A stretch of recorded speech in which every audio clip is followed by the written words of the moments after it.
President Trump is right. We should end the diversity lottery for immigration. It is an absurd system for randomly selecting who should come to the United States. The lottery system should instead be replaced with a merit-based system that actively seeks people who will help grow the American economy.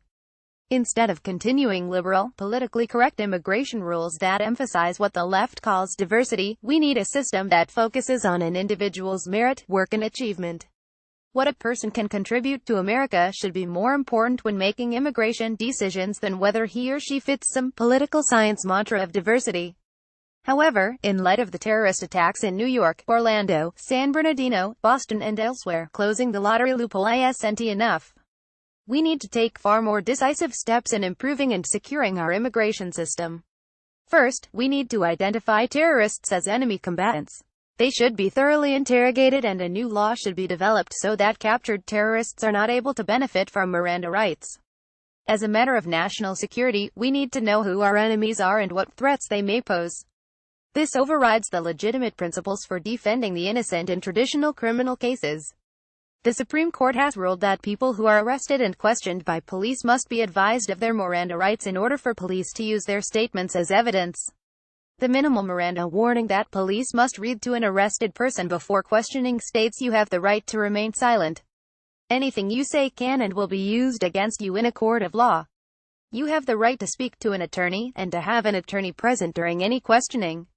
If you cannot afford a lawyer, one will be provided for you at government expense.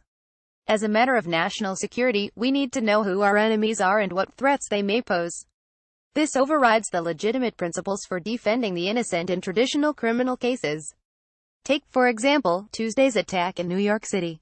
8 people were killed, 12 people were wounded, and we know who did it. We should have a system in place that enables us to aggressively push to find out what the terrorist knows, who he relates to, and what else we must do immediately to prevent future attacks. Second, while today's focus is on immigration, we have a disturbingly large number of homegrown American citizens being radicalized. We must develop a new legal framework for dealing with local and imported terrorists alike. Third, we must find out how people are radicalized in America and cut off these sources of radicalization. This might include, when necessary, monitoring and closing radical mosques that encourage violence.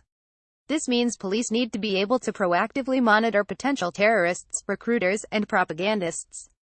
Prior to Mayor Bill de Blasio, New York City had one of the finest counterterrorism efforts of any city in the world. This is going to be a long war with radical Islamic supremacists.